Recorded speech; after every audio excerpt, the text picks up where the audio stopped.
आज हम आपको ले चलेंगे सोल लैंड 2 की सबसे बड़ी और रोमांचक लड़ाई की ओर, जहां ताकत, चालाकी और रहस्यों की बुनियाद पर खड़ा है कॉन्टिनेंटल एलीट कंपटीशन। इस खतरनाक टूर्नामेंट में शामिल हैं कुछ बेहद ताकतवर लोग, जैसे सन एंड मून एम्पायर के क्राउन प्रिंस और होली गोस्ट चर्च का खतरनाक लीडर जोंग लीवू। लेकिन इस कहानी में एक ऐसा नायक भी है जो बुराई की हर ताकत को मिटाने का इरादा रखता है। तो चलिए शुरुआत करते हैं। जोंग लीवू एक ऐसा नाम जो हर सोल मास्टर की रूह को हिला देता है। होली गोस्ट चर्च का अल्टीमेट डूलो लेवल 99 है और अपनी सोल पपेट्री टेक्निक से किसी को भी अपनी कठपुतली बना लेने वाला मास्टर। क्या आप जानते हैं कि उसका जन्म भी एक रहस्यमयी घटना का नतीजा था। ईजी सुए को होली गोस्ट चर्च के पुराने लीडर ने मजबूर किया कि वह जोंग लीगेई से शादी करे और इस बेमेल शादी से जन्मा जोंग लीवू अब उसने सन एंड मून एम्पायर के साथ गुप्त गठबंधन कर लिया है और वो उन सोल मास्टर्स को ढूंढ रहा है जिनमें इविल एट्रीब्यूट्स हैं। लेकिन उसका असली मकसद क्या है, ये जानने के लिए आगे देखते रहिए। जोंग लीवू ने इस टूर्नामेंट के लिए एक जानलेवा टीम तैयार की है। इस टीम की कमान है यान फेंग के हाथों में। यान फेंग एक लेवल 17 स्पिरिट सेज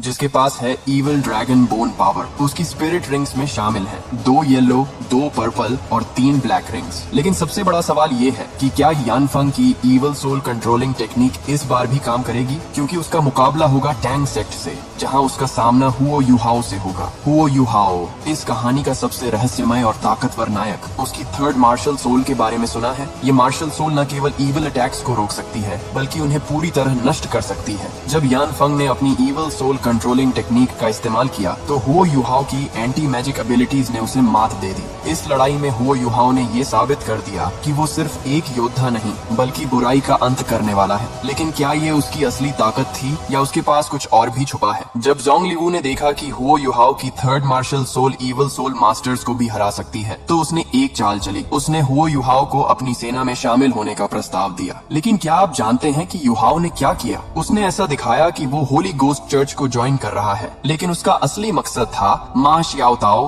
और तांग या को बचाना। इस दांव ने पूरी कहानी को पलट कर रख दिया। आखिरी जंग की शुरुआत डिमोनिक फॉरेस्ट में होती है। यहाँ हुओ युहाओ और वांग दोंग का सामना जोंग लीवू से होता है। लेकिन इस बार युहाओ ने कुछ ऐसा किया जो किसी ने सोचा भी नहीं था। उसने अपनी इविल सोल पियर्सिंग टेक्निक का इस्तेमाल किया और जोंग लीवू का अंत कर दिया। इस जीत के साथ न केवल मा शियाओताओ और तांग या को आजादी मिली बल्कि होली गोस्ट सेक्ट को पूरी तरह खत्म कर दिया गया। तो दोस्तों, ये थी कॉन्टिनेंटल एलीट कंपटीशन की एक झलक, जहां अच्छाई और बुराई का संघर्ष देखने लायक था। लेकिन क्या ये हुओ युहाओ की जर्नी का अंत था या बस एक नई शुरुआत?